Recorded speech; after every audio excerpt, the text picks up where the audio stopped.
Pa-file po ako for senator. I'll be filing for senator sa October 2, Wednesday.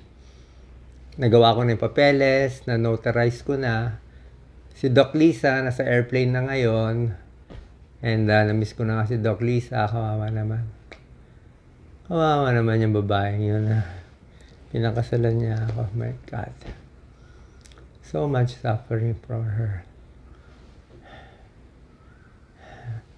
Baka hindi ko mabawi this life yung mga utang ko sa kanya.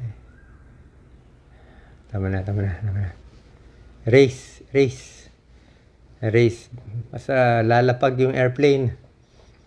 At siya magpa-file lang sa akin, pero ako tatakbo. Okay?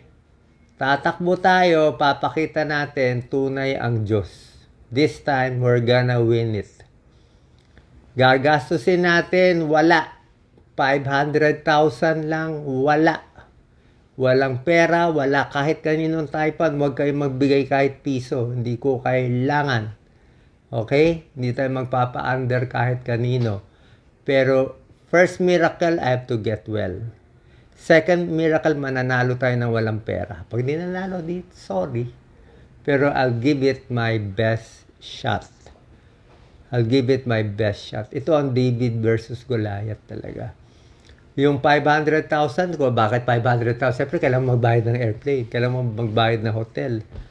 Diba? Yun naman minimum. Lalabanan natin yung mga bilyon. Lalabanan natin yung may mainstream. Lalabanan natin yung malakas sa mga surveys. Oh my God, the surveys. Kung alam nyo lang, tatahimik na lang ako. Quiet. Huwag mo na sabihin. Alam ko na lahat ng pautot at kalokohan. My God. My God. Quiet muna. Relax. At the right time.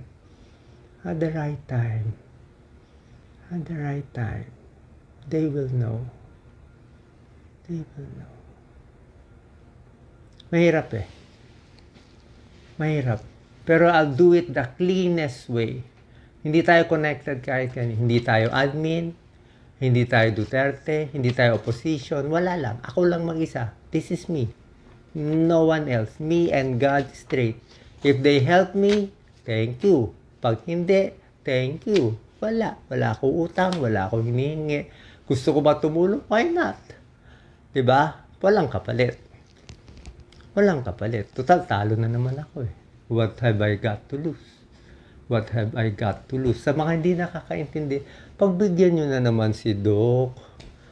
Alam niya ito mission niya sana. Huwag naman kayo magmamarunong. Kayo pa mas marunong. Yung buhay nyo, hindi ko naman pinapakailaman eh. Kung anong paaral mo sa anak mo, okay naman sa akin eh. Feeling niya yun ang mission niya, tulungan kayo eh. Pagbigyan mo na. Gusto niya maging martyr eh. Pagbigyan na siya. Diba? So I thank the religious groups, sa mga Catholic priests, sa mga madre na hindi nagalit sa akin, nagalit dati. Hindi ako enough is enough. And sa aking mga kababaeng Muslim, ako ang babayad lahat. Thank you. Yun lang po. So sana po, announce ko lang. Sokmed lang tayo. Wala ako hihingiin. This will be the first campaign na ganito. Kung may tutulong, thank you. Alam ko naman walang tutulong kasi pera-pera sa Pilipinas eh, di ba? Pero tignan natin. Pag overwhelming kasi ang votes, hindi nila kaya dayain eh. Tsaka tingin ko may magmamagic. Habol ko lang naman number 12. Singit nyo na lang ako. Doc Willie, ganun lang. That's just as simple as that. Lalabas lahat ng paninila, sabihin nila.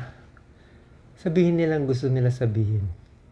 Basta trabaho ko, kita nyo naman habang buhay para sa Pilipino, para sa inyo. At kung ano man ginawa ko noon, wala akong alam na ginawa kong masama, puro lang ang ibang tao gumagawa ng masama, in-ending ko naman ng maayos eh. Kung 1 week na lang ang buhay ko, di yun na lang. Mabot ako ng May, baka manalo pa tayo. Bag gumaling ako, matapos ko pa yung term. Diba? Pero hindi ako magpapabahay. Hindi ko susundin yung style ng iba kasi wala walang pinuntahan ng style ng iba Lubog ang bansa. Hindi nyo alam gaano kalubog ang bansa natin. Kailangan natin mga Lee Kuan Yew style. Kailangan natin ng bago. Hindi na pwede yung mga old style di ba? Hindi na pwede. So I'm just giving people a chance. Yun lang po. So I thank everyone. Salamat sa lahat. Wala akong galit kahit kanino. Salamat sa admin. Salamat sa mga Duterte. Salamat sa mga opposition. Kaibigan ko naman lahat. Di ko naman kayo gagalawin. Basta yung akin lang. Aayusin ko yung akin. Yun lang ang gusto kong ayusin. So thank you so much. God bless po. Sana po maintindihan niyo yung gusto kong gawin. Bakit kailangan? Kasi hindi ako masaya. Kung mabubuhay lang ako para kumain sa hotel, wag na lang. Kayo na lang, magbukbang na lang kayo kumain. Useless life. Ay, useless life, sayang lang. Pabigat lang sa mundo. Kung isang tao, mabubuhay lang, pansarili, magnanakaw pa. Sabihin ni God, istorbo kayo, huwag ka na lang dyan mabuhay.